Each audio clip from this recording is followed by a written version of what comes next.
Hello, superstars! Let's get right into the Norwood News newsletter edition for Friday, January 1st, 2021. Happy New Year!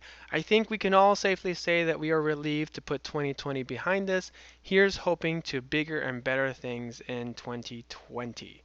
So, starting off with the latest on the student device reimaging plan. Reimaging is just a fancy schmancy IT term for reformatting your device or giving you a reformatted device that is going to be taken to a prior point in time.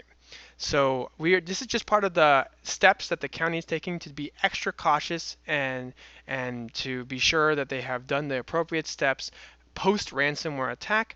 And now all students and staff have to do this that have an HP or Windows based device. So if you have a Chromebook, this does not apply to you and you can completely ignore this section.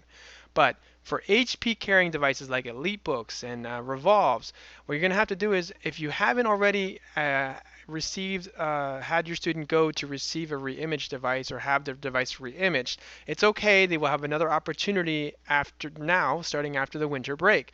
Now, elementary school students were supposed to start prior to the break, and then they changed that, and so it's okay. They had never had to go up to this point.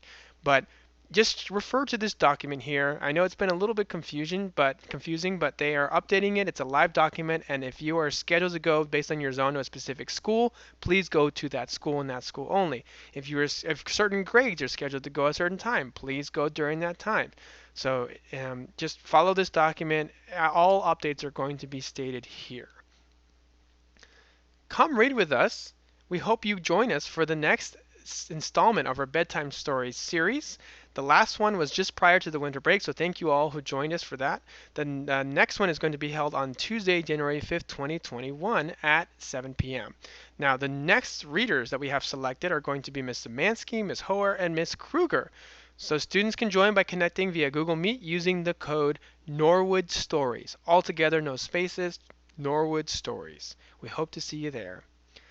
Now, harping back to the internet solutions for those in need, we have talked about this more in detail in the previous video, the previous newsletter, but basically there are some solutions for those who maybe have unreliable internet or they're not in control of the internet plan at their home. Maybe they share in a shared domicile and somebody else is on the account and it's not being taken care of or it's delinquent. So if you have that problem or you have a defective hotspot and we don't have any more to give at the moment, this is a good either stopgap solution or semi-permanent solutions that could help you. So these are community-based, so they are not school sanctioned, but you are allowed to look at them on your own accord. You just can't hold the school responsible for what they do or call the school about what's happening. For example, if the library has sent you their hotspot yet, that's for the library. So first and foremost, if you do not have a school-issued hotspot or need one, please let us know. We definitely want to know as soon as possible so that we can get one your way or put you on the wait list for the next batch. BCPL, the Baltimore County Public Library System, basically has hotspots available for you to check out as well.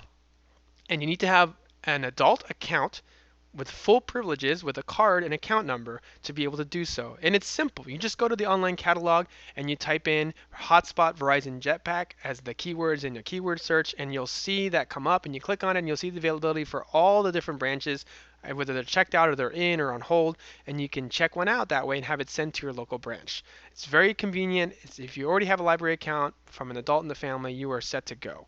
But if you need to open an account, well, they previously weren't doing that during the pandemic, but they've changed their policy. So now you can get a new account. You just have to go online under the home page, click on Services from the top menu, and then get a library card. And once you click on that, you can see an online form that you have to click on, or you have to click on. It says click here to register a new account. Just fill out the information. You'll set up a new profile, and then you may have to go to the library to complete the process. Would take your ID and wear your face mask, and then they will send a card to you to the address, the mailing address that you have registered with your account. You may not even have to go. I'm not sure what the process is, but just fill out the form, and it'll make it very obvious from there. And you need a valid email address for notifications. Now, student accounts and virtual card accounts are not applicable for checking out hotspots. They're not sufficient. The virtual card is something that it's like a level 1 type of account, and it was more limited, but they've beefed it up in the pandemic, but it's still not able to check out a hotspot. You need to have a full account. So even if you use your virtual card and know the virtual card number, you still have to go through the process to fill out to get a new account. And we've left the information for the 3 nearest branches here on this flyer, which you can download if you're looking at it from a computer. If you're looking at it from a phone and it's too difficult, you may want to look at it from a different medium like a computer where you can download it, or just read it and zoom in off the screen. BCPL also is allowing 150 county residents to receive internet for up to 6 months, and you need to apply in person at the library. So take your face mask, take your ID, and any supporting documents that show that you are receiving, have an active account, and are currently receiving one of the following social services. And just to name a few, it could be Medicaid, TANF, Social Security benefits, WIC, SNAP, like food stamps, public housing assistance. Those are just some, to name a few, but they're all clearly listed here. And Comcast similarly has a plan to help low-income families. It's called the Internet Essentials Plan, and it's about $10 a month and includes a hotspot with up to 40 hours a month free usage. That's a great backup for that plan. That's a very robust plan. But you have to most likely provide some kind of documentation to show that you are receiving some type of benefit as well. And they have a way you can call and apply by phone if you can't do it online, or we prefer to apply by phone. Somebody will help you, and you can still upload your documents via a link. This is all outlined in this flyer. It's very robust and it's very thorough, and it gives you all the information, including some other languages in which you can fill out a form to get a new card account, as well as the public hotspot locations courtesy of Baltimore County government, as well as the Comcast themselves have different public hotspot locations throughout the county. Moving on to the message from Miss Power, a school counselor, about upcoming counseling lessons. She sent out a letter just prior to the winter break, and you can read it if you want to learn a little bit more about the curriculum component of counseling, which has a personal safety program for grades kindergarten through 5th grade, and it's about making healthy decisions. And this might be uncomfortable for some parents to know that their kids are learning about such topics, but we just want it's for their benefit and to make them be more proactive in trying to get help from an adult, so they know what to look for and when things don't seem right. This is actually a good thing that they be aware of.